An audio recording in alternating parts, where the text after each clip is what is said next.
작가 류시화 씨가 지구별 여행자라는 책을 썼습니다. 그 책에 한 꼭지를 지금부터 들려드리려고 하는데, 제가 3, 4년 전에 설교하면서 이 이야기를 다른 설교 시간에 했었던 기억이 있습니다. 인도가 영국의 식민지였을 때 일입니다. 영국인들은 이제 여가를 즐길 겸해서 골프장을 만들고 골프를 쳤습니다. 근데 골프를 칠 때마다 예상치 않은 방문객이 등장을 했는데, 긴 꼬리 원숭이들이었습니다. 원숭이들은 영국인들이 이 쳐올린 골프공이 이 필드에 떨어지자마자 골프공을 집어다가 다른 데다가 던지면서 장난을 치기 시작을 한 거예요. 당연히 경기는 지연되었고 원숭이를 쫓느라고 정신이 하나도 없었습니다. 영국인들은 저 원숭이를 어떻게든 막아야 되겠다 해서 철조망을 더 높이 쳤습니다만, 담타기에 1등인 이 원숭이들이 그 철조망을 넘어오지 않겠습니까?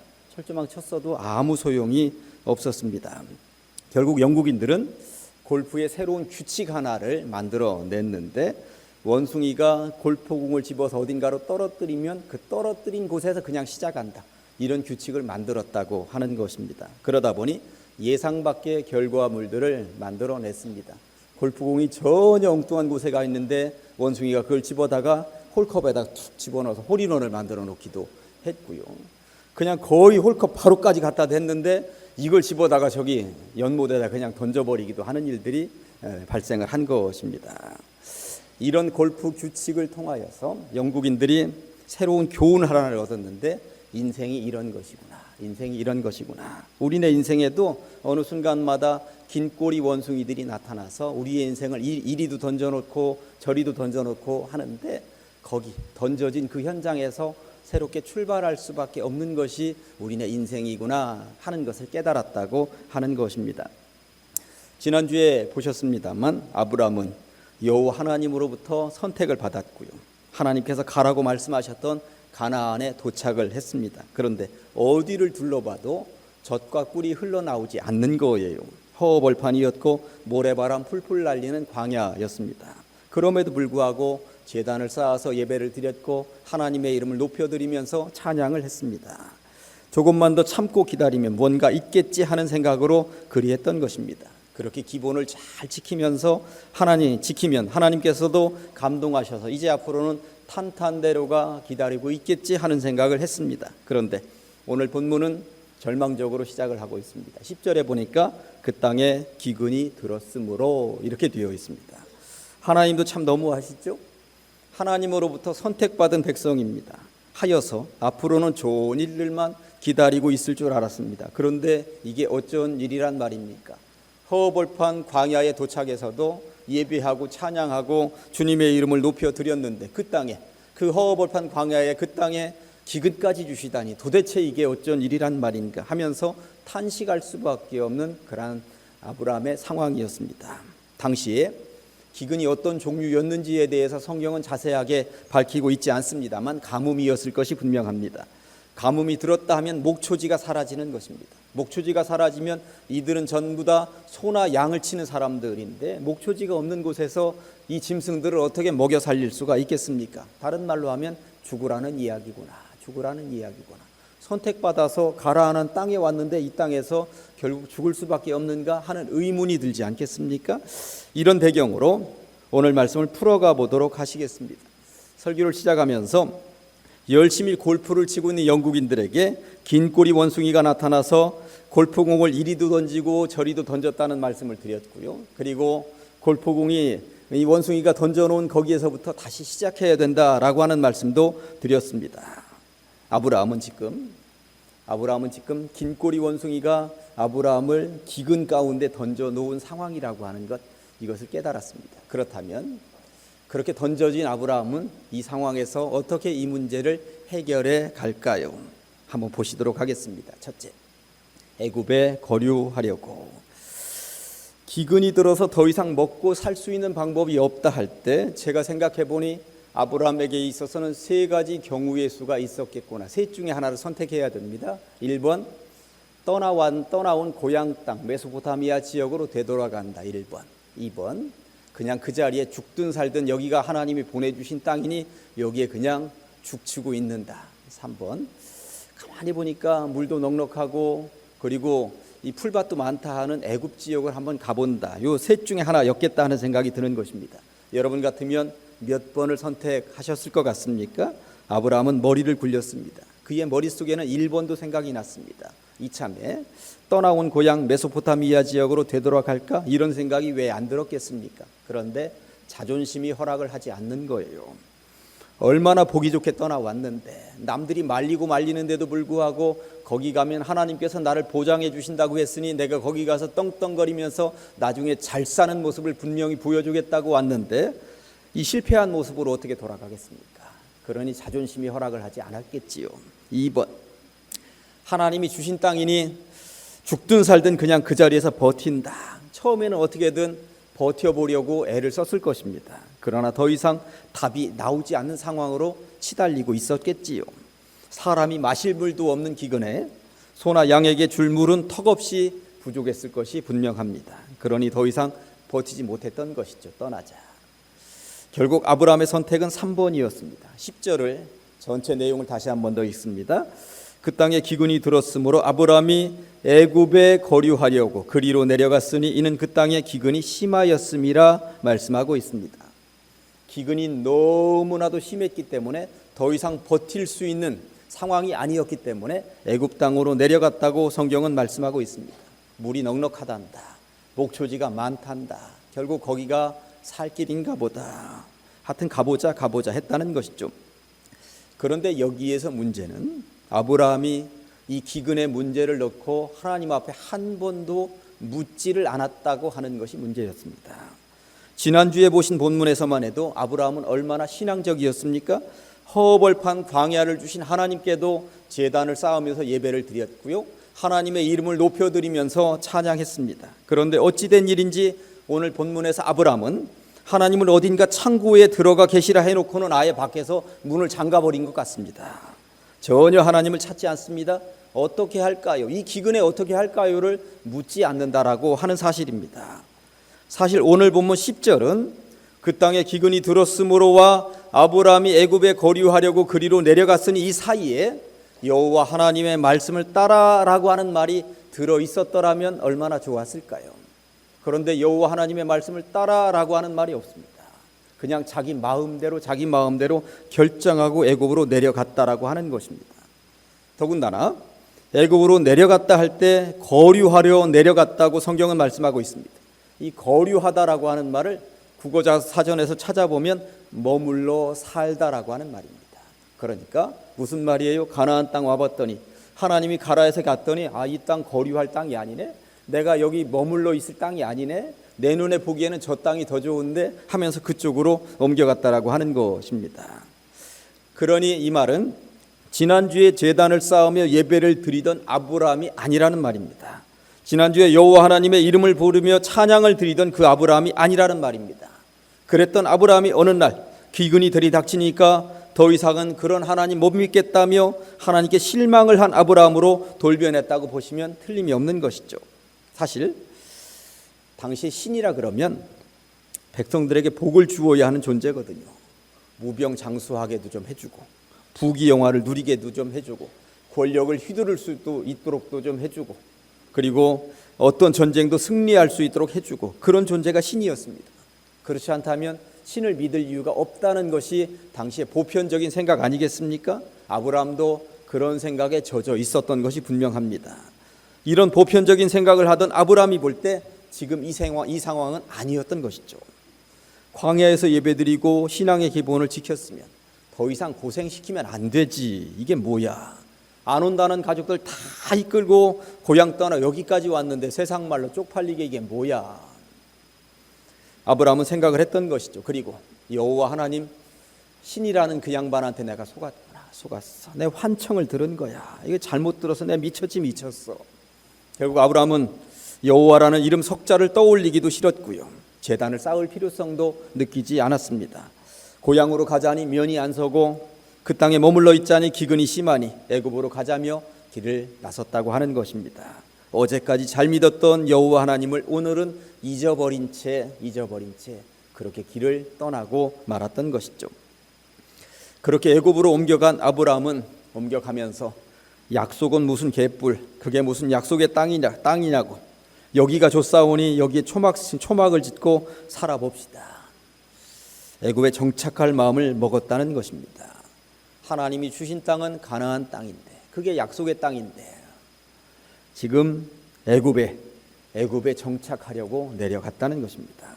아무튼 아브라함은 목숨을 유지하겠다며 애굽으로 갔습니다. 여호와 하나님께 전혀 묻지를 않고 단독적으로 결정하고 그리 행동으로 옮겼던 것이죠. 그런데 목숨 유지하겠다고 그리로 내려갔는데 그 애굽 땅에서도 목숨을 유지하겠다고 무언가를 만들어내는데 그게 바로 거짓말이었습니다. 그러고 보니 오늘 아브라함은 최악만을 선택합니다. 애굽을 선택하는 것도 최악이었다면 그가 선택한 거짓말도 최악이었습니다. 그래서 두 번째 제목을 거짓말이라고 정해보았습니다. 11절부터 13절까지를 제가 읽어드리려고 그럽니다. 그가 애굽에 가까이 이르렀을 때에 그의 아내 사레에게 말하되 내가 알기에 그대는 아리따운 여인이라. 애굽 사람이 그대를 볼 때에 이르기를 이는 그의 아내라 하여 나는 죽이고 그대는 살리리니 원하건대 그대는 나의 누이라 하라. 그러면 내가 그대로 말미암아 안전하고 내 목숨이 그대로 말미암아 보존되리라 하니라. 목숨을 유지하겠다며 애굽으로 내려갔는데 또 다른 위험이 도사리고 있었습니다. 애굽 사람들이 볼 때 자신들은 이방인인 거예요. 애굽 사람들에 의해 죽어나갈지도 모른다는 생각을 하게 되었습니다. 아브라함의 머리가 빠르게 굴러갔습니다. 거짓말, 속이자. 오늘 아브라함의 거짓말은 좀 독특합니다. 자기 부인 사레를 누이라고 속이자는 것이었습니다. 그래서 사실 이 말은 완벽한 거짓말은 아닙니다. 반은 맞고 반은 틀리죠. 부인 사레가 원래 아브라함의 이복 동생이었기 때문에 그렇습니다. 동생은 맞습니다. 그러나 이전에는 동생이었는지 몰라도 지금 결혼했으니 부인이죠. 그런데 이전에는 동생이었는지 몰라도 지금은 부인이라서 이 얘기는 쏙 빼놓고 이전에 동생이었었던 그 이야기만 하자는 것입니다. 왜 그랬느냐 하면 사레가 너무나도 예뻐서였다는 거였습니다. 애굽에 있는 사람들이 너무나도 예쁜 부인 사레를 빼앗기 위해 아브라함 자신을 죽일지도 모른다. 그러니 너 동생이라고 하자. 이렇게 얘기했다는 것이죠. 그러면서 여기에서 의문점 하나를 가지게 되는 것입니다. 아브라함의 나이가 지금 75세였습니다. 그럼 부인의 나이는 65세인 거예요. 그렇다면 우리들의 상식선에서 65세의 나이가 예쁘면 얼마나 예뻤을까요? 한번 생각을 해보시기 바랍니다. 아니 65세가 도대체 얼마나 예뻤길래. 저는 이 장면에서 세 가지 독특한 내용을 제가 묵상하면서 발견해냈습니다. 첫째는 65세의 부인을 내가 알기에 그대는 아리따운 여인이라고 고백을 하는 아브라함의 부인 사랑을 여러분들 사내들이여 본받으시기를. 이 세상 말로는 미친 것 아닙니까? 30살 넘어 40대만 넘어도 부인에게 내가 알기에 그대는 아리따운 여인이라 이런 말 하기가 쉽지 않은 거예요. 올해부터 제 아내가 50살이 되었는데 제 아내에게 그대는 이게 소리가 안 나오는 거거든요. 그런데 아브라함의 입에서는 이런 고백이 거침없이 나오고 있다는 사실을 가장제일교의 모든 남자들이 본받으시기를 이래야 됩니다. 이게 가정이 행복한 거예요. 나이는 숫자에 불과하다는 말이 있는 것처럼 20대의 한 사랑이 그런 고백이 60대 70대 넘어가서도 할 수만 있다면 이게 진짜 사랑 아니겠는가. 아무튼 아브라함은 참 대단한 사람이구나. 60대 중반의 부인을 일컬어 내가 알기에 그대는 아리따운 여인이라니. 아브라함은 믿음의 조상이기도 하지만 애처가의 원조이기도 하구나 하는 생각을 해보게 된 거죠. 오늘 본문을 통해서 두 번째 독특한 내용, 사실 당시에는 그럴 수도 있었겠구나 하는 것입니다. 아브라함과 사레는 지금 서양인을 닮은 동양 사람이었습니다. 요즘 서남아시아 쪽에 있는 사람들 보면 동양 사람과 서양 사람들이 약간 반반이 섞인 것 같다. 이라크나 이란 사람들 보면 그렇지 않습니까? 그런데 지금 아브라함과 사레가 들어간 이집트는, 애굽은 검은 피부의 사람들인 거예요. 그러니 검은 피부의 사람들이 볼 때 하얀 얼굴의 사람들이 지금 온 거예요. 그러니 얼마나 예뻤겠습니까? 다르잖아요. 사레, 더군다나 당시는 장수하는 시대였습니다. 사레가 몇 살까지 살고 죽냐면 127세까지 살다가 죽습니다. 그러니 65세는 딱 중간 나이입니다. 우리나라 여성분들이 평균 나이가 83세인데 그 83세 중간쯤이라 그러면 40대 초반인 것입니다. 그런 나이도 참 아름다운 나이죠. 그렇게 생각을 해보면 그럴 수도 있었겠다 하는 생각이 듭니다. 그리고 사람이 살면서 다른 인종들을 바라보면 좀 더 예뻐 보이는 것은 사실입니다. 우리만 보다가 우리가 볼 때에 서양에 있는 꼬맹이들 지나다니면 귀여워서 어쩔 줄은 몰라 합니다. 그런데 서양 사람들은 동양의 아이들 보면 예뻐서 어쩔 줄을 몰라 한다고 그러더라고요. 그러니까 다른 인종을 보면 더 예뻐 보일 수 있겠다 하는 생각이 드는 것입니다. 이 장면을 통해서 배울 수 있는 독특한 세 번째, 내가 알기에 그대는 아리따운 여인이라는 아브라함의 고백에는 사실 꿍꿍이가 숨어 있었습니다. 부인의 얼굴을 보면서 당신은 너무나도 예뻐 이렇게 말을 해놓고는 아브라함이 부인을 애굽 왕에게 넘긴다는 사실을 여러분들 기억하셔야 합니다. 이 장면이 우리를 슬프게 하는 장면입니다. 그렇게도 아리따운 부인이라면 목숨을 내놓고 지켜야죠. 그런데 아브라함은 누이라 속이고는 애굽 왕 바로의 궁으로 부인을 밀어넣습니다.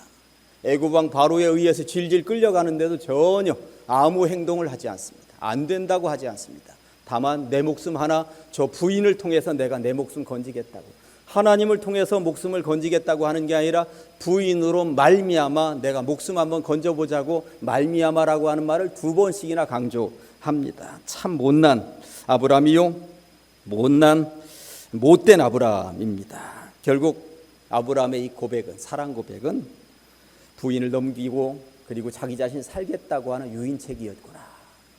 참 부끄럽죠.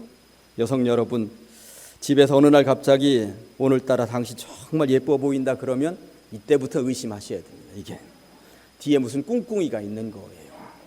돈 사고를 쳤든지 아니면 뭐 팔아 넘기기까지 하겠습니까마는 무슨 사고를 친 것은 분명합니다. 돈 달라는 얘기입니다. 사내들이 다 은큼하죠. 그러고 보니까 이 아브라함은 은큼의 원조이기도 하구나 하는 생각이 드는 것입니다. 그렇다면 아브라함은 왜 부인을 넘기면서까지 자신의 목숨 하나 부지하는 것에 집착을 하고 있었던 것일까요? 지금 이 순간 그의 마음속에는 하나님이 없었기 때문에 그렇습니다. 하나님을 어딘가 창고에 가두어 놓고는 하나님 찬스를 사용할 의도가 전혀 없었다라고 하는 것입니다. 아브라함은 기근이 들었을 때도 하나님 찬스를 사용하지 않았습니다. 하나님 어떻게 할까요? 전혀 묻지 않았던 것이죠. 지금 예쁜 마누라 때문에 위협을 느끼면서도 전혀 하나님 찬스를 사용할 생각이 없습니다. 아브라함에게 있어서 이것이 가장 큰 문제였다고 하는 것입니다. 부인을 넘긴 덕분에 아브라함은 부자가 되었습니다. 16절에 보니까 이에 바로가 그로 말미암아 아브라함을 후대함으로 아브라함이 양과 소와 노비와 암소 나귀와 낙타를 얻었다고 말씀하고 있습니다. 참 못났습니다. 저는 이 장면에서 부끄럽기도 하고 화가 나기도 하고 그러했습니다. 부인을 왕궁으로 보내고 부자가 되었으니 부인을 팔아 넘긴 것과 뭐가 다릅니까? 이건 아니죠. 믿음의 조상이 어떻게 이럴 수가 있단 말입니까? 그렇다면 부인 넘기고 부자가 된 아브라함의 심정은 어떤 것이었을까요? 왕궁으로부터 온 양이나 소의 숫자를 헤아리면서 와우, 입이 쩍하고 벌어졌을까요? 낙이나 낙타를 타보면서 희희낙낙했을까요? 노비를 받았다 하니 노비를 부리면서 얼싸좋다 했을까요? 무슨 막장을 보는 것 같지 않습니까? 혹여 저 양반이 강대상에서 그래도 믿음의 조상인데 너무 바닥을 치도록 설교하는 것 아닌가 하면서 마음이 불편하신 분이 계실런지 모르겠습니다. 그러나 성경은 잠시이긴 합니다만 하나님을 떠난 아브라함이 하나님 없이 살았던 순간 아브라함이 그때 얼마나 바닥을 쳤는지에 대해서 가감없이 그대로 기록으로 남겨놓고 있다는 사실입니다. 이 일로 인해 바로의 궁에 큰 재앙이 쏟아졌습니다. 재앙이 어떤 종류의 것이었는지에 대해서 성경은 말씀하고 있지는 않습니다. 질병이 왔거나 꿈속에 하나님이 나타나셔서 호되게 꾸지람을 했겠지요. 화들짝 놀란 바로가 아브라함을 다시 불렀고 왜 이런 거짓말을 했느냐고 따져 물은 뒤에 사례를 아브라함에게 돌려줍니다. 그리고 다음 주에 읽을 본문인 창세기 13장 1절에 의하면 이런 일을 경험한 이후 아브라함은 애굽 땅을 벗어나게 됩니다. 다시 약속의 땅으로 되돌아가게 되었다고, 그리고 하나님과의 관계가 그때서야 회복이 되었다고 말씀하고 있습니다. 아무튼 하나님의 손을 뿌리치고 애굽 땅으로 가더니 상처 입은 영혼이 되어서 애굽 땅을 벗어나게 됐다는 이야기인 것이죠. 그런 의미에서 오늘 본문은 아브라함의 최고 암흑기에 대한 이 기록이구나 하는 것을 알 수가 있는 것입니다. 우리가 예배 후에 부를 찬양은 날마다 숨쉬는 순간마다 내 앞에 어려운 일 보내라는 찬양입니다. 오늘 설교의 제목이기도 하죠. 아브라함은 하나님으로부터 부름을 받은 이후 사실 잘 되는 일이 하나도 없었습니다. 가라 해서 가보았더니 모래바람 풀풀 날리는 광야, 돌무더기 광야였고요. 그럼에도 불구하고 예배하면서 신앙의 기본을 지켰는데 기근이 기다리고 있었습니다. 그리고 애굽으로 피신해야만 했습니다. 그리고 거기 애굽에서 거짓말을 하면서 겨우 살아남아야만 했습니다. 긴 꼬리 원숭이가 아브라함을 이리도 던지고 저리도 던지곤 했더라는 것이죠. 그런 의미에서 아브라함의 인생은 날마다 숨쉬는 순간마다 어려운 일을 만나는 인생이었구나 하는 것입니다. 날마다 숨쉬는 순간마다의 찬양 1절 가사는 이렇습니다.